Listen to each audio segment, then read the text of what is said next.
It is sometimes argued that the spread of digital technology will serve to equalize opportunity for small companies as well as established media giants.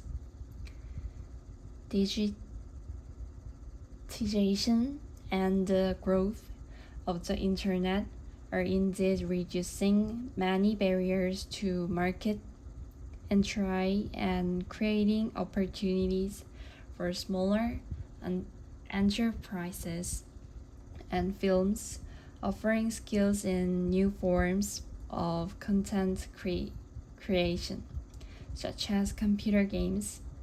However, the digital environment favors strong and recognizable brands. In the words of one UK publishing executive, brands make it easier for the customer to make choices as the world gets more complicated.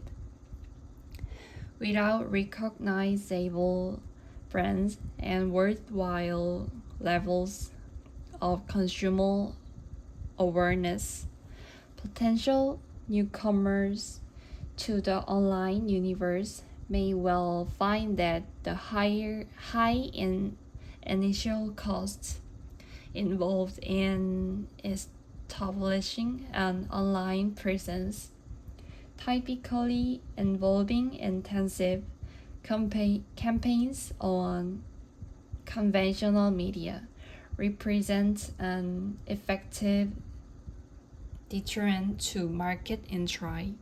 Large and established media content providers with strong brands and access to valuable back catalogs of image, text, and sound have several advantages when it comes to exploitation of the addition scale economies made possible by digitization.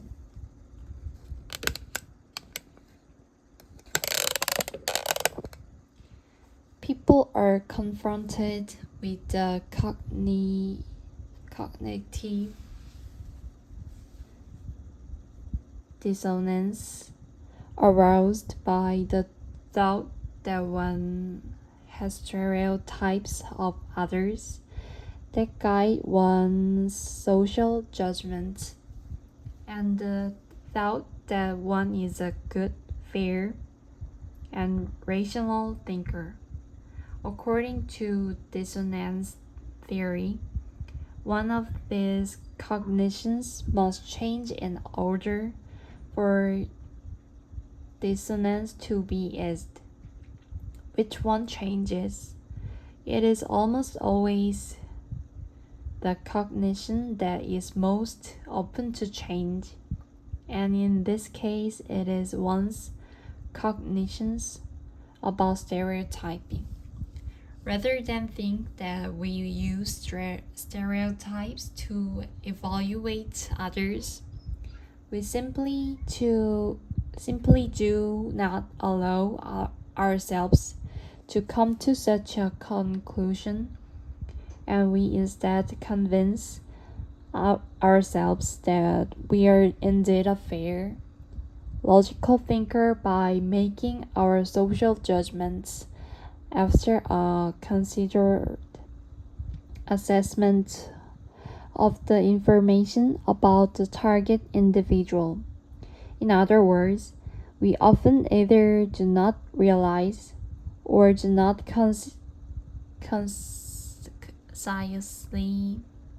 acknowledge that we do indeed stereotype others, or that our stereotype derived impressions of them might be inaccurate. This self-delusion helps us maintain our stereotypes while reducing the possibility for cognitive dissonance related to our self-concept.